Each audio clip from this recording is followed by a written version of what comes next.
Et bonjour à tous, bonjour à toutes. Bienvenue sur TVADP dans Lendemain Nature pour une nouvelle thématique. Et cette semaine, on rentre dans la sphère mentale de l'être humain. On a vu que l'être humain était composé d'une sphère physique, d'une sphère énergétique, d'une sphère émotionnelle, et maintenant on aborde la sphère mentale. Et aujourd'hui, on va traiter la guérison par le système de croyance. Alors, qu'est-ce que c'est le système de croyance ? Une croyance, c'est une conviction profonde dont on ne douterait jamais un seul instant. En gros, c'est quelque chose qui va de soi. Et les croyances peuvent prendre plusieurs formes. Des croyances spirituelles, des croyances médicales, des croyances familiales, sociétales ou professionnelles. Et les croyances forment notre carte du monde. Ce sont des mécanismes qui se développent à un niveau inconscient. Et on va distinguer deux types de croyances. Les croyances aidantes, qu'on considère bonnes pour nous. Par exemple, je suis très sincèrement aimé. C'est une croyance aidante. Et les croyances limitantes, qu'on va considérer plutôt comme des freins pour notre développement personnel. Par exemple, je crois que je ne vais pas y arriver.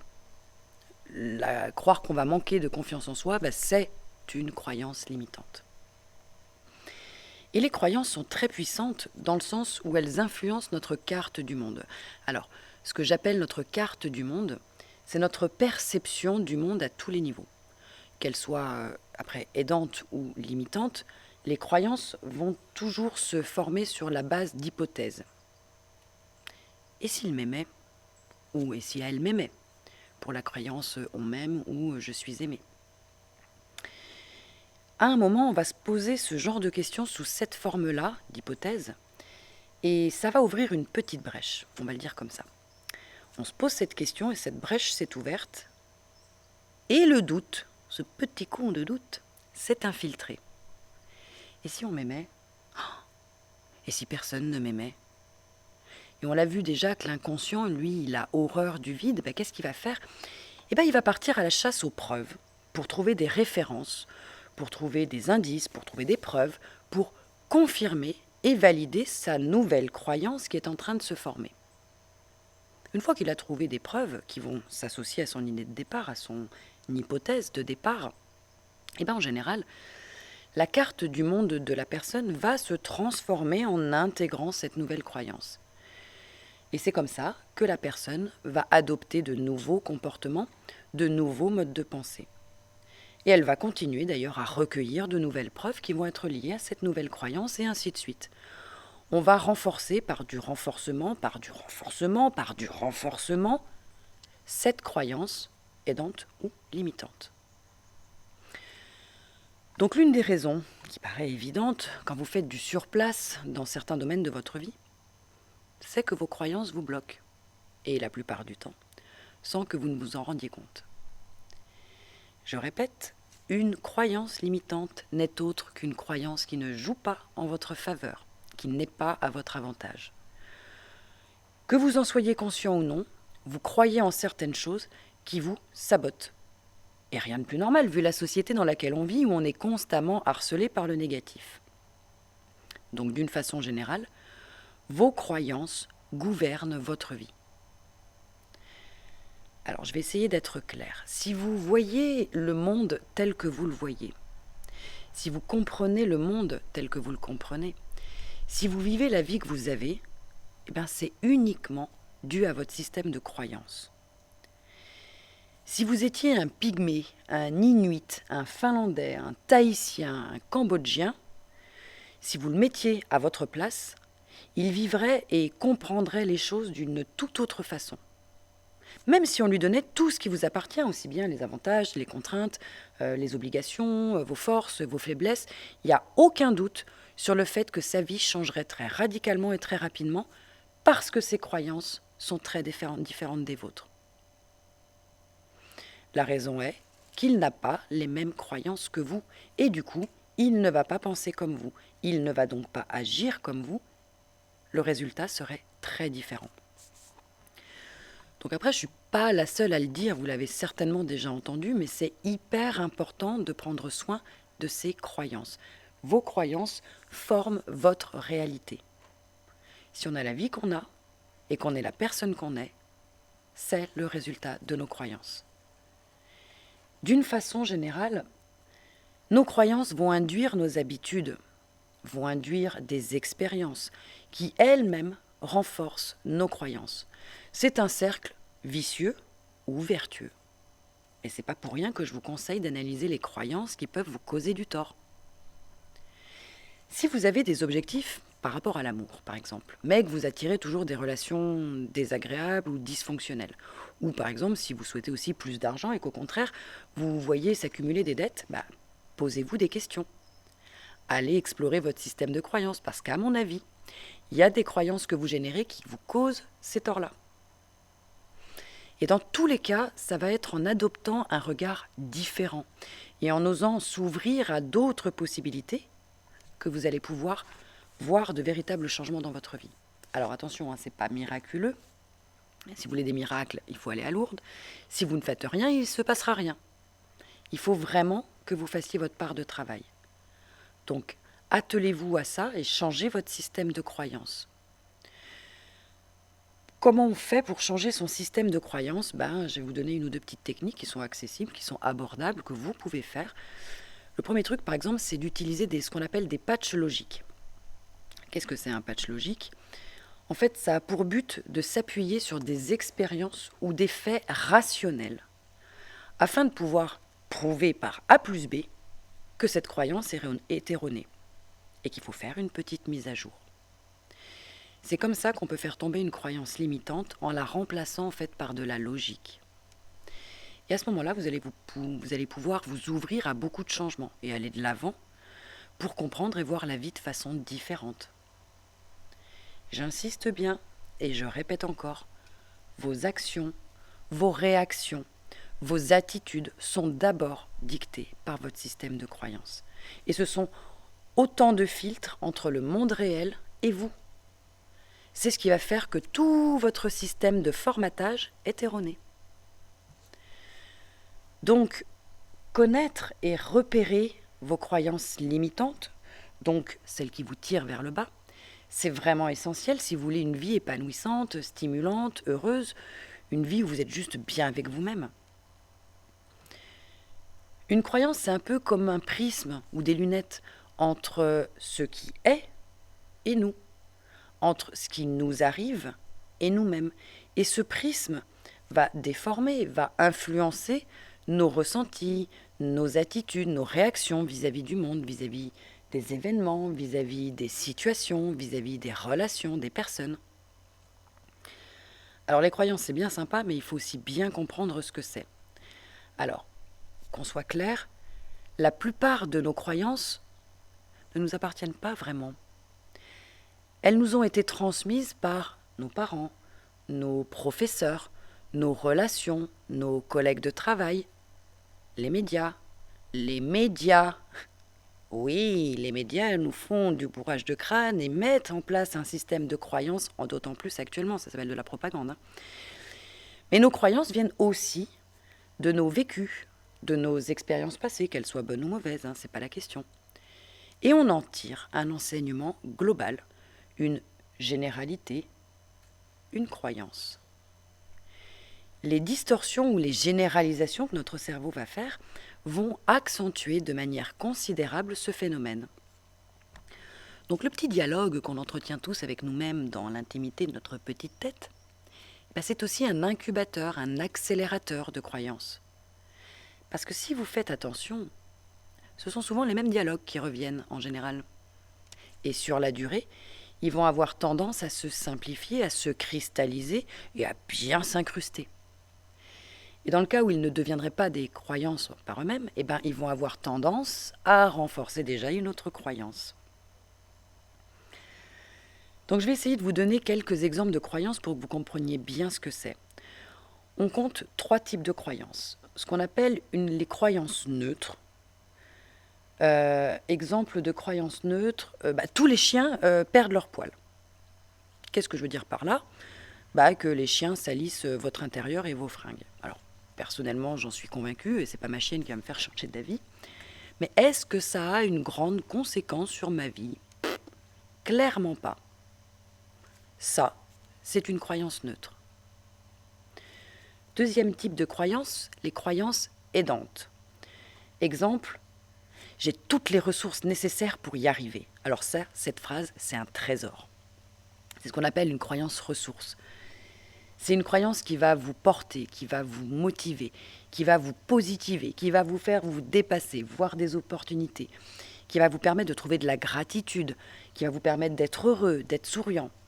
C'est vraiment le genre de ressources qu'il faut générer.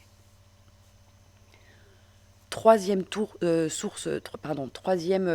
de croyance, les croyances limitantes. Alors, il y en a plein, évidemment, qui vont abonder dans ce sens, mais par exemple, le monde actuel est tellement dur, ou la vie est un combat. Ouch! Avant même d'avoir commencé, vous avez baissé les bras. C'est comment être défaitiste avant d'avoir tenté de passer à l'action. Alors à l'inverse d'une croyance ressource, une croyance limitante va vous tirer vers le bas. Une croyance limitante va plutôt mettre en avant le négatif et va vous aveugler avec les problèmes, au lieu de vous faire apparaître toutes les opportunités qu'il pourrait y avoir. Voilà 3 exemples de types de croyances neutres, aidantes et limitantes. Alors, comment on fait pour désactiver une croyance limitante ? Comment on fait pour éradiquer une croyance limitante ? Je pense que vous l'avez compris, une croyance, ça peut être un atout considérable ou une arme de destruction massive pour votre vie. C'est pourquoi vous avez tout intérêt à créer et à entretenir des croyances positives et aidantes. Et vous feriez mieux de supprimer et de limiter toutes les croyances négatives et limitantes. Bon, clairement, ça va de même avec votre attitude globale par rapport à la vie, par rapport à votre attitude ou au bien-être dans votre quotidien, par rapport à votre engagement dans certains projets constructifs ou épanouissants. Donc, comment désactiver une croyance limitante ? D'abord, il faut la connaître. Il faut aller l'identifier. Il faut prendre conscience que votre croyance, qui est limitante, est erronée. Ensuite, quand vous avez trouvé votre croyance erronée, vous allez, ce que je vous ai expliqué avec les patchs logiques, amener autant de preuves que possible pour la réfuter. Exemple, le monde est dur, la vie est toute pourrie. Ok. Mais en même temps, est-ce que moi, ça m'affecte dans mon quotidien ? Est-ce que ça me touche personnellement ? Est-ce qu'il n'y aurait pas quand même quelques moments heureux ? Est-ce que dans ma famille, il n'y aurait pas un peu de positif ? Ou est-ce que dans la nature, on ne trouve pas quand même un peu de beauté et de calme, de sérénité, d'harmonie ? Voilà. Essayez de trouver des arguments pour réfuter cette croyance erronée. Et là, vous allez pouvoir la supprimer et la remplacer par une croyance aidante. Alors, comment faire pour prendre conscience de nos croyances ? Je vous ai dit qu'une croyance, c'est un peu comme une habitude. Donc, c'est quelque chose que vous faites de manière automatique, sans y penser, de manière totalement inconsciente. Alors, je sais, vous allez me dire, comment modifier quelque chose dont on n'a même pas conscience ? Ok. Pour ça, il va falloir essayer de vous surveiller au quotidien, surveiller vos paroles, surveiller vos pensées et surtout, essayer de repérer vos jugements. Tout ce qui va être sujet à caution, tout ce qui relève d'un avis et pas d'un fait, ça va vous mettre des pistes de réflexion pour identifier vos croyances. Quand vous aurez repéré vos jugements, quand vous aurez identifié et bien surveillé vos paroles et vos pensées, vous allez commencer à avoir quelques pistes de réflexion. À ce moment-là, vous allez vous demander pourquoi est-ce que c'est vrai pour moi ? En fait, quels sont les faits, les éléments indiscutables qui valident cette affirmation ? Alors, autre petit conseil et piste de réflexion, essayez aussi de faire attention à vos généralisations. Dès que vous avez un mot du genre « tout » ou « jamais » ou « à chaque fois », vous faites une généralisation. Et derrière chaque généralisation se cache souvent une croyance. Exemple, toutes les femmes sont vénales. Tous les hommes sont volages. Tous les patrons sont des cons. Tous les politiciens sont véreux. Ou encore, j'y arriverai jamais. À chaque fois, je me plante. Ce sont des généralisations. Et derrière, vous trouvez votre système de croyances en place avec vos croyances limitantes. Donc, faites la liste de vos croyances limitantes, de tout ce qui va vous apporter du négatif. A priori, je ne m'avance pas trop, mais je pense que vous n'aurez aucun mal à les reconnaître. Quand vous avez fait cette liste, remplacez-les par des croyances contraires, parce que pour chaque croyance limitante que vous aurez repérée, il va falloir imaginer une affirmation contraire qui ne soit donc ni négative ni limitante et qui va pouvoir faire office de croyance aidante. Quand vous avez fait ça, l'étape suivante, ça va être d'essayer de l'employer au quotidien. Alors, c'est cette partie-là qui va être un petit peu compliquée parce qu'elle va vous demander vraiment d'être vigilant et c'est aussi un peu fatigant. Mais dès que vous allez vous surprendre à recourir à votre croyance négative habituelle, illico presto, vous dégainez votre nouvel ami, votre croyance aidante contraire. En fait, ce qu'on vous demande de faire, c'est de faire consciemment ce que vous avez habituellement, ce que vous faites habituellement inconsciemment.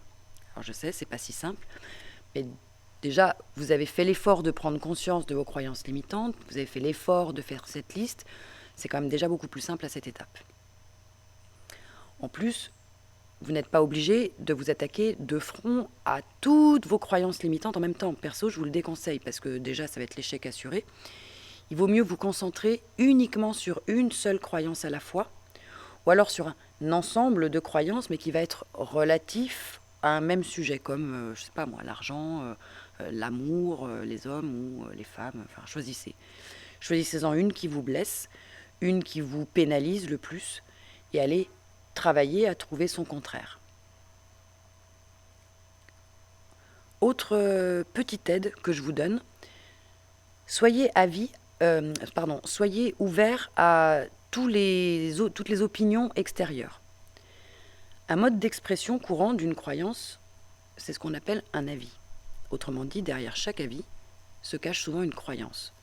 Donc être ouvert aux avis extérieurs contraires à votre avis, ça peut être une bonne façon de déceler vos propres croyances limitantes, de découvrir des croyances contraires à vos croyances limitantes. Alors la prochaine fois que vous entendrez un avis, une opinion, une pensée qui vous froisse, ou en tout cas qui ne va pas dans le sens de ce que vous croyez, vous, qui va toucher votre susceptibilité, votre sensibilité, votre système de croyance, plutôt que d'avoir du rejet, plutôt que d'être fermé, soyez ouvert et soyez curieux. Intéressez-vous et questionnez. Ça devrait vous donner des pistes pour que vous trouviez l'opposé de votre croyance limitante. Donc, je résume, une croyance, c'est à la fois un filtre qui déforme et qui influence votre interprétation du monde qui vous entoure. C'est aussi un programme qui dicte vos attitudes, qui dicte vos actions au quotidien et au passage sur la durée. C'est donc intéressant, et j'insiste, de veiller à entretenir et bichonner vos petites croyances positives, vos croyances aidantes, et de limiter et supprimer vos croyances limitantes et négatives. C'est faisable.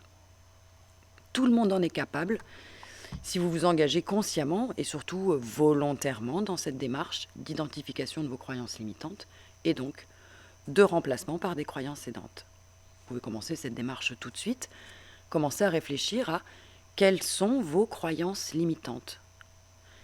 Lesquelles sont aujourd'hui des freins à votre épanouissement ou à l'atteinte de tel ou tel objectif. Et par quelles croyances positives pourriez-vous les remplacer? Quand je vous parle de ce système de croyances, il faut comprendre à quel point ça tape vraiment sur tous les plans. Les croyances vont aussi influer et influencer notre état de santé, puisque c'est en lien avec nos émotions, nos pensées, nos croyances. Je vais vous donner un exemple. Quand j'étais en formation d'hypnose, on nous avait expliqué un truc hallucinant au sujet de la ménopause. En tant que femme, depuis qu'on est quand même jeune, on passe son temps à entendre, que ce soit encore une fois à la télé, que ce soit dans la famille, que ce soit les médecins, oh là là, à la ménopause, vous aurez les bouffées de chaleur, vous allez avoir des sautes d'humeur, vous allez être comme ci, comme ça va être chiant, ça va être désagréable, inconfortable. Nanana. Bon, quand on arrive à la ménopause, qu'est-ce qui se passe? On se tape les sautes d'humeur, les bouffées de chaleur, etc., etc. Or, les musulmanes, je parle des vraies musulmanes et je me permets de le dire parce qu'en France, je pense que c'est pas la même pratique. Moi, j'ai travaillé dans des pays comme l'Indonésie ou les Maldives qui sont à 98% musulmans et vraiment, c'est pas la même chose. Ben, les musulmanes, en fait, c'est en lien avec le voile. Elles mettent le voile quand elles ont leur première menstruation. Elles ont le droit d'enlever le voile quand elles arrivent à la ménopause et qu'elles n'ont plus leurs règles. Eh bien, accrochez-vous, quand elles arrivent à la ménopause, comme c'est associé à j'enlève le voile et je peux enfin respirer et m'exprimer, en fait, eh ben, elles n'ont pas ces symptômes de bouffée de chaleur, de saute d'humeur, de tout ça. Le système de croyance a formaté deux cultures différentes. Nous, on a des symptômes, les musulmanes n'en ont pas. Donc c'est vraiment important que vous compreniez que même physiquement, à quel point le système de croyance est puissant. Réfléchissez quand des médecins allopathes vous diagnostiquent des maladies héréditaires ou auto-immunes. On est en train de vous dire que vous êtes en train de vous attaquer vous-même et de vous détruire et qu'on ne peut rien faire. Ou que parce que votre grand-mère, arrière-grand-mère, arrière-arrière-arrière-grand-mère, il y avait telle pathologie, bah vous aurez des phlébites, des AVC ou des cancers. En fait, on vous programme, et à force de vous programmer, bah ça va se répercuter dans votre corps, vous allez déclencher ce type de pathologie, de maladie, alors que peut-être pas du tout. Il faut vraiment prendre conscience de ça. On le génère à force de nous le répéter. On l'intègre à force de l'entendre tout le temps, tout le temps, tout le temps. Alors, autre chose que je peux vous dire, c'est vrai que dans le genre, j'ai pas beaucoup d'addiction, mais j'ai été une très grosse toxico du coca. Je sais que c'est mauvais, mais tant pis. Une grosse du coca, moi je buvais 1 litre, un quart, 1,5 litre de coca par jour et je buvais pas d'eau. Mais quelqu'un qui n'a pas le système de croyance que moi j'ai, quelqu'un qui pour lui est persuadé que le coca est mauvais, mais je vous fais le pari que s'il boit la quantité de coca que je buvais, je pense qu'en 36 heures, il tombe malade et il va à l'hôpital. Moi, mon système de croyance fait que j'ai toujours été convaincue que ça nettoyait tout mon corps, tous mes intestins, et du coup que je ne suis pas malade et que tout va bien. C'est mon système de croyance, mais moi je crois que le coca, c'est un médicament. De même que je crois que la glace au café, c'est de l'eau et que ça ne fait pas grossir. Donc je peux en manger plein et je ne grossis pas. Voilà, c'est mon système de croyance. Tout va bien. Mais quelqu'un qui n'a pas ce système de croyance tomberait malade rapidement. Réfléchissez au contexte actuel. On n'arrête pas de nous rabâcher. Ça travaille et ça va générer des choses sur votre physique, sur votre santé. Autre exemple de croyance sur un autre sujet, par exemple, moi j'en ai beaucoup par exemple en séance, des femmes qui génèrent le « je ne suis pas désirable ». Je suis quelqu'un qu'on ne peut pas aimer. Ça m'arrive aussi en hypnose, c'est les catholiques. Alors, les catholiques, parce qu'à un moment, quand on va chercher par exemple l'aura spirituelle n'a rien à voir avec l'aura terrestre, bah, ça arrive fréquemment que des gens me disent voir ou discuter avec Jésus, Marie, Joseph, des anges, et ils me décrivent toujours l'aura blanche, vous savez, dorée, nimbée, comme ce qu'on a sur les icônes des saints. Et bah, en fait, le système de croyance du catholique, à un moment, bloque parce qu'il n'arrive pas à s'ouvrir à autre chose. Or, je ne vais pas le détailler maintenant, mais les petits blancs, ce sont des âmes débutantes. Au niveau spirituel, ce n'est pas forcément les êtres les plus évolués. Les guides, par exemple, ne sont pas du tout blancs, ils sont avec d'autres couleurs. On peut avoir du bleu, on peut avoir du violet, etc. Donc, le système de croyance peut faire que ça va bloquer en séance. Après, attention, moi je leur dis de ne pas changer leur système de croyance. S'ils veulent croire au bon Dieu, moi j'ai aucun souci. J'ai eu des musulmans, j'ai eu des catholiques en séance. Gardez votre système de croyance. Simplement, ouvrez un tout petit peu le champ pour que d'autres choses puissent passer. D'ailleurs, au passage, autre système de croyance, la réincarnation. C'est un système de croyance qui est peut-être un petit peu plus porteur et un petit peu plus ouvert que poussière, tu redeviendras poussière et puis bah, t'es mort et c'est tout quoi. Voilà. Alors attention aussi, c'est une erreur que vous allez peut-être faire, quand vous dites « je crois que je peux ». Attention, ce n'est pas une croyance aidante. Avec le « je crois », déjà ça veut dire qu'il y a du doute. Vous doutez de votre capacité. Donc déjà vous avez sabordé tout ce que vous mettrez après le « je crois que ». Une croyance aidante, par exemple, pour avoir confiance en soi, ça pourrait être je peux, je suis capable, je suis apte, je peux faire ça. Ça, c'est des croyances aidantes pour la confiance en soi. Le je crois que je peux, ça veut dire surtout je suis pas sûr. Donc clairement, il n'y a pas de confiance en soi. Les croyances peuvent aussi jouer sur nos capacités spirituelles. Moi, par exemple, j'ai changé mon système de croyances. J'ai été élevée dans la mode catholique. Puis je suis passée totalement athée. Puis je suis passée bouddhiste. Bon, maintenant, je suis devenue plutôt animiste. Mais même dans ma pratique, j'ai changé mon système de croyances et mes capacités spirituelles ont évolué. Parce qu'au départ, que ce soit en massage, en énergétique ou quoi que ce soit, je disais, fais chier parce qu'en fait, je vois pas. J'entends pas. Moi, je connais plein de thérapeutes, on leur parle, on leur dit fais ci, fais ça, enlève le truc là, bouche ici. Moi, j'entends pas, je vois pas. Et j'arrêtais pas de répéter, j'entends pas, je vois pas, j'entends pas, je vois pas. Bon, qu'est-ce que je génère en disant ça? Clairement que je vois pas et que j'entends pas. Alors à un moment, j'ai reformulé. Et j'ai mis une petite nuance. À un moment, j'ai rajouté le pour l'instant ou jusqu'à présent, je ne vois pas et je n'entends pas. Et la preuve, c'est que ça a bougé. J'ai de plus en plus de réception, de ressenti, de canalisation, d'images, de mots, de scènes, de phrases, des choses comme ça qui m'arrivent. Donc ça aussi, c'est important de comprendre que nos croyances, notre système de croyances, peut jouer aussi sur nos capacités spirituelles. Il faut savoir les gérer positivement. Après, l'amour et les croyances sont deux choses très différentes, mais il y a un paquet de croyances au sujet de l'amour. Donc identifier les croyances que vous avez au sujet de l'amour pour les faire tomber, ça peut être quelque chose d'assez important. Exemple, encore une fois, je suis quelqu'un qu'on ne peut pas aimer.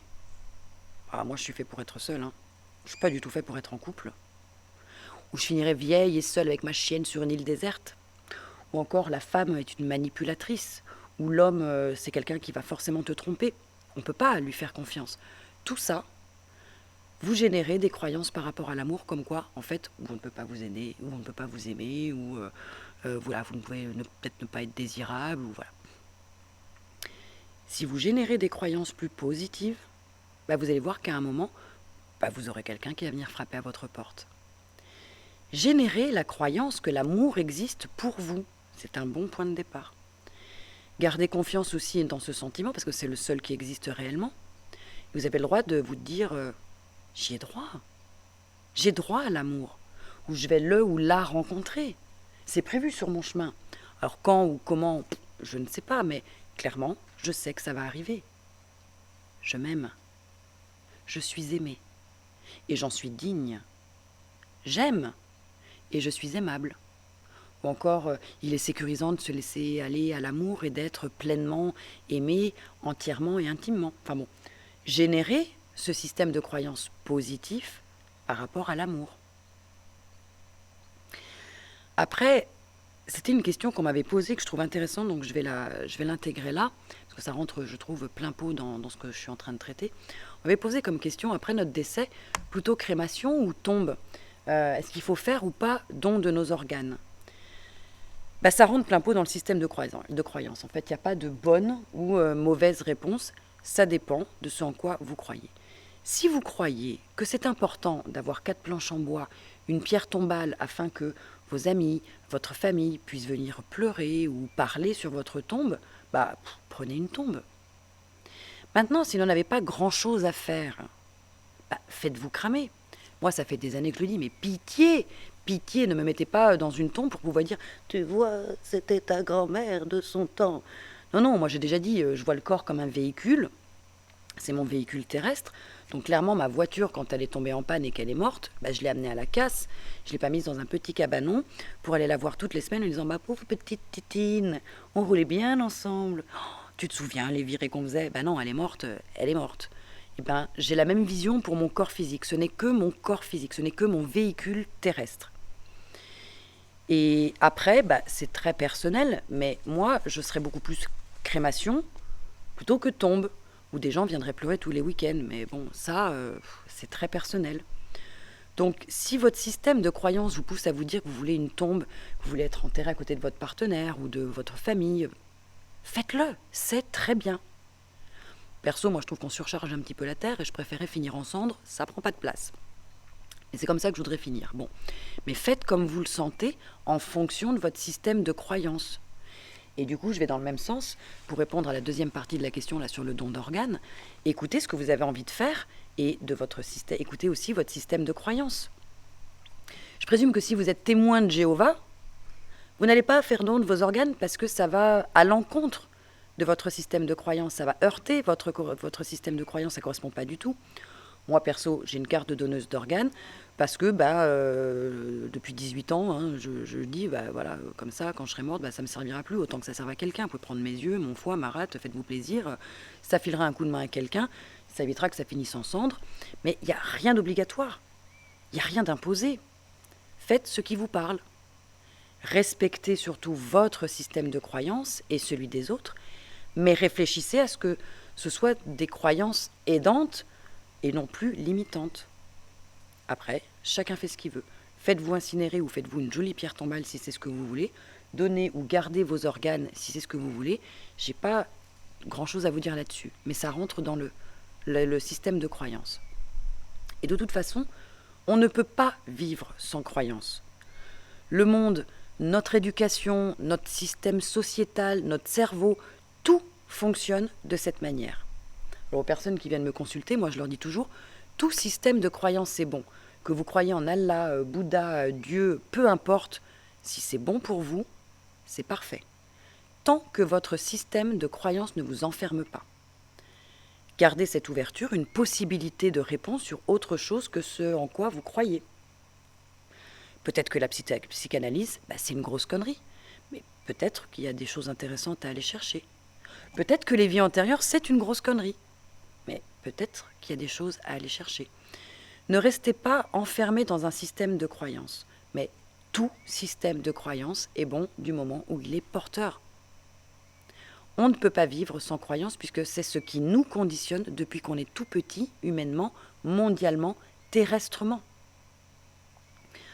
Donc je ne peux pas vous dire mieux que générer des croyances positives, des croyances porteuses pour vous.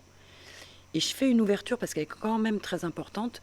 Le système de croyance va de pair avec la pensée créatrice. La pensée est un outil très puissant, hyper puissant. On fait tout ce qu'on veut à partir de notre pensée. C'était l'auteur Neale Donald Walsch qui le détaillait très bien dans un de ses livres « Conversation avec Dieu ». Et il disait qu'il y a 3 phrases pour créer. 3 phases. Première phase, la pensée. Deuxième phase, la parole. Troisième phase, l'action. Pensée, parole, action. Donc on génère une pensée, pouf, on fait une petite bulle. Et plus on va répéter cette pensée, la formuler, la dire, plus on va l'entretenir, plus elle va grossir, plus elle va s'amplifier, plus elle va se matérialiser. Et à un moment, elle va se concrétiser dans la matière. D'ailleurs, c'est dit dans la Bible, le Verbe s'est fait chair. Donc c'est bien en maîtrisant votre pensée, en maîtrisant votre système de croyance, que vous allez devenir maître de votre vie, que vous allez pouvoir la vivre plus en paix, avec plus de bonheur, d'harmonie. On se prend la tête pour des conneries, hein. J'ai beaucoup bossé sur mes croyances. Oh, l'homme il est mauvais. Oh, j'y arriverai jamais. Oh, je suis une moins que rien. Oh, je suis hyper moche. J'ai travaillé sur beaucoup de choses. Donc je suis pas à part. Je suis absolument comme vous. Mais tout ce que je peux vous dire, c'est que quand on bosse dessus, quand on en prend un tout petit peu conscience, je peux pas vous le dire autrement, mais votre vie, elle change. Je voulais vous lire un petit passage justement de Neale Donald Walsch sur la pensée créatrice. Alors attendez. Il faut que je la trouve. Je l'avais mise de côté, je l'ai préparée.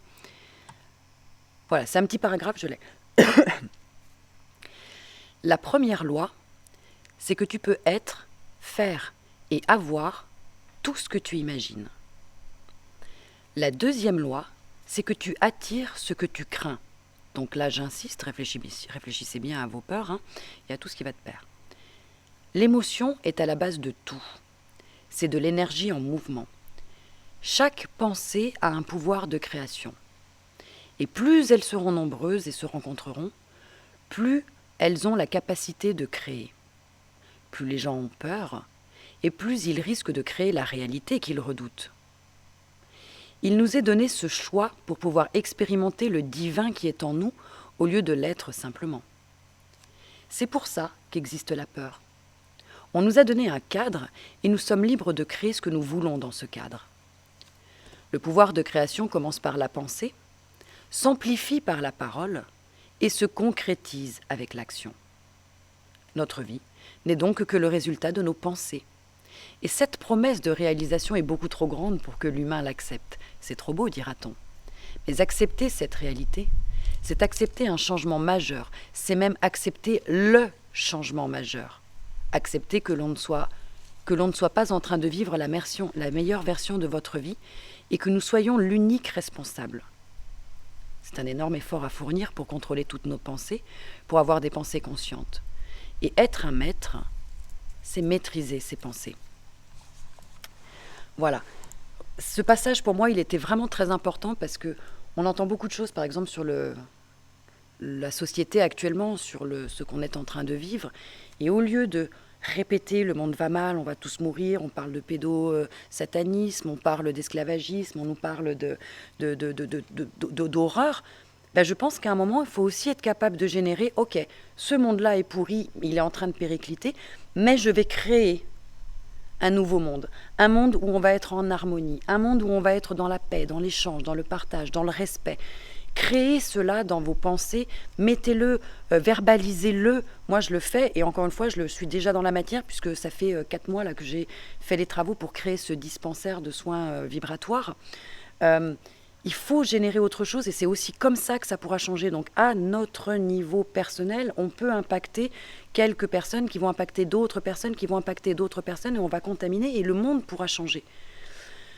Donc vraiment c'est important le système de croyance, qu'on parle de notre santé, qu'on parle de la société actuelle, qu'on parle de notre vie. Donc quand on parle d'émotions, qu'on parle de pensée, qu'on parle de tout ça, de ce système de croyance, c'est bien notre cerveau, notre pensée qui génère et qui crée tout ça. Vous voulez vous générer une vie de merde, vous le faites déjà, très bien, si ça vous convient, je ne peux pas dire mieux, continuez. Mais si vous aspirez à quelque chose de mieux, de plus sympa, de plus chouette, vous savez ce qu'il vous reste à faire, je viens de vous donner un paquet de pistes. Voilà ce que je pouvais un petit peu vous dire sur le système de croyance. Alors, attardez-vous dessus, générez des choses top, des choses chouettes pour vous. Après, je vous préviens, il faut être très honnête, c'est comme pour tout, ça ne va pas se faire en un claquement de doigts. Au départ, vous allez le faire de façon un petit peu laborieuse, un petit peu automatique, un petit peu forcée, un petit peu robotisée. Le oui, je m'aime et je m'adore, je vais bien, tout va bien. Et à un moment, vous allez voir, vous allez sentir qu'il y a le cœur, qu'il y a l'intention qui viennent s'y greffer. Et vous allez passer à un autre niveau, jusqu'au moment où vous n'aurez même plus besoin de générer ces croyances consciemment parce qu'elles seront intégrées et remplacées et tout ça va couler de source. Voilà ce que je pouvais vous dire sur le système de croyance. J'espère que je vous ai amené aujourd'hui quelque chose qui va vous permettre d'envisager une autre manière de prendre aussi votre santé en main. Et la semaine prochaine, je crois qu'on reste dans la sphère mentale. On va aborder le décodage biologique des maladies. Voilà. En attendant, je vous souhaite à toutes et à tous une agréable semaine. Je vous envoie vraiment tout plein d'amour, tout plein de belles énergies, tout plein de lumière. N'oubliez pas, connectez-vous à vous, aimez-vous et prenez soin de vous. Et je vous dis rendez-vous au fil de l'eau. Au revoir.